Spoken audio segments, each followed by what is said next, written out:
my name's Luke. So I was asked by someone else. Technically it was yesterday for you guys. It was today for me. Well, I'm filming this at least. And I was asked to make a video about binding, so that's what I'm gonna do. And my camera's in kind of an awkward position. There we go. So first off, there's no completely safe way to bind. Obviously there are safer alternatives than unsafe alternatives, like what I used to use. So obviously there are binders. For example, this is a GC2B. I can't remember what color number or what color name it is. It's a medium half tank. Also, for example, this is a GC, no, it's not a GC2B, it's a Spectrum Outfitters medium half tank. And of course the one I am wearing right now, which is a GC2B medium full tank in black. But there are also unsafe alternatives that probably aren't the best. For example, using multiple, I prefer not to use the names, but like I guess I'm gonna kind of have to, but using multiple sports bras, which is what I used to use for ages. And when I say multiple, I mean like 6 or 7, because I had a larger chest.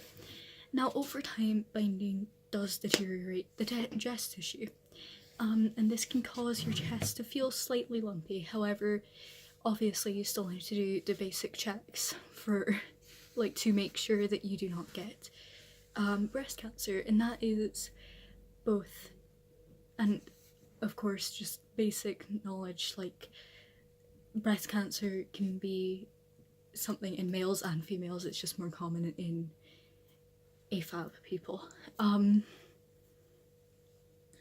However, obviously binding is something that is important to a lot of trans guys, and a lot of cis guys, a lot of cis girls too. Now binders were originally made, correct me if I'm wrong, but they were originally made for men with a medical condition that produces excess fat, I believe. And so it was just to kind of make it look like you don't have excess fat. However, trans guys found these and realised, hang on, these can be used to flatten your chest. And so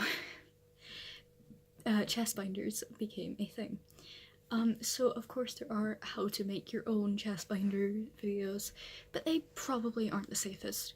Really the safest way to bind is using a chest binder. Of course there are tape, which I haven't done enough research. However, I believe if you are using like duct tape or regular tape, though I don't know how that would work because regular tape isn't that strong, it would completely destroy the skin over time. It'd like hurt to rip off and stuff. So if you do use tape, definitely research into that more than I have, because I personally have a larger chest anyway, so it wouldn't really work. But the way they do it is, so this is the chest, goes like that, like they spread it out like that, and then they tape using, I believe there's a thing called trans tape now, which is kind of like more medical grade tape. KT tape isn't the best. Is KT? I feel like it is KT. It isn't the best for binding. There are ways to bind. It's still safe to bind, it's just not the best.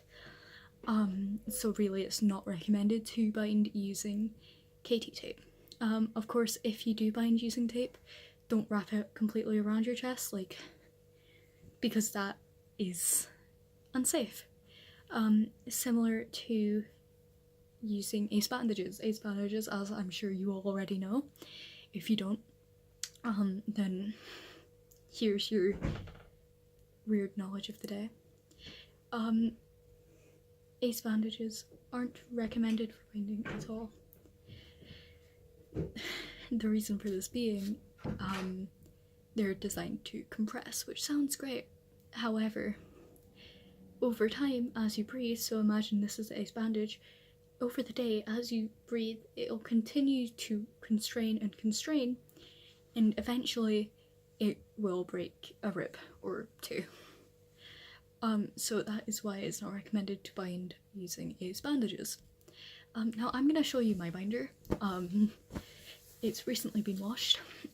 This is the binder I currently have been using for ages. It doesn't bind the best. but that's because I have a large chest. However, it does bind better than, you know, it's good. So this is the binder. It's, hang on. Okay, so this is what it does. It's like, it looks worse on camera than it actually is in real life. And over a t-shirt, which I'll just put my paint and penning t-shirt back on, it really just makes you look flat. So that is a medium GC2B full tank binder. I'm not gonna wear the other two because this is too big on me and this one's stretched out. So, but the other two have worked in the past. If you have a larger chest, it is definitely recommended, especially if you have a GC2B binder. It is definitely recommended that you buy a full tank binder. This is because it has slightly longer a slightly longer compression bit, which let me just show you. So this is the compression bit right here. This is what does all the compressing, and I'll show you on the Spectrum Outfitters binder too. So this is the panel that does all the compressing, and it's very, like, it's very taut, whereas the bit at the back, it's very stretchy. And the same with this one, obviously, stretchy. So, however, the binding panel on long binders go down slightly longer than they do on half tanks. And of course half tanks, they can like be more breathable, and of course full tanks can be a bit of a pain if you live in a hot country, I assume. I live in Scotland, so I don't really know. Now with measurements, GC2B do require you to have 4 measurements, whereas Spectrum Outfitters only requires you to have 2.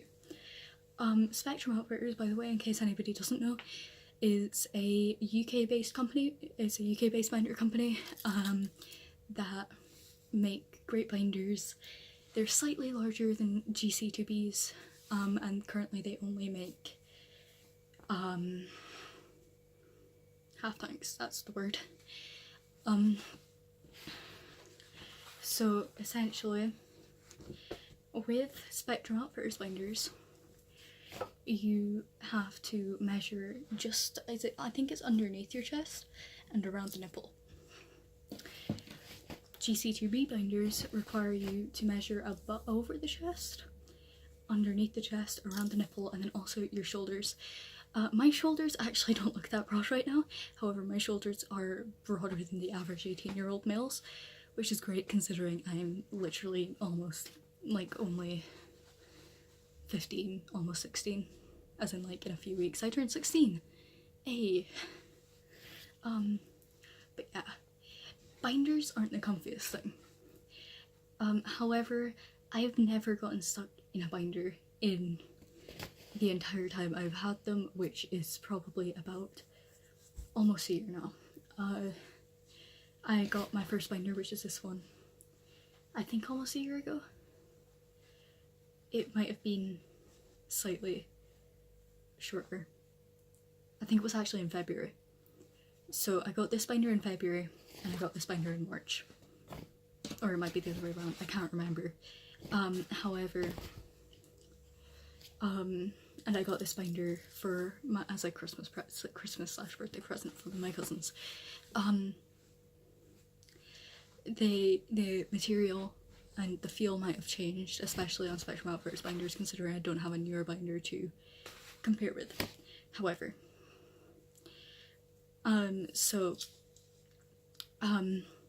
I've had a binder for almost a year, technically, and I've never gotten stuck in it.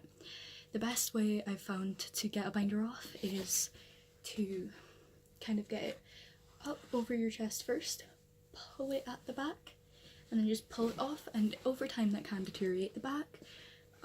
However, you know, it's just the easiest way. If you have a long binder, up over the chest first, pull it up like that, and then just try and get it off from there.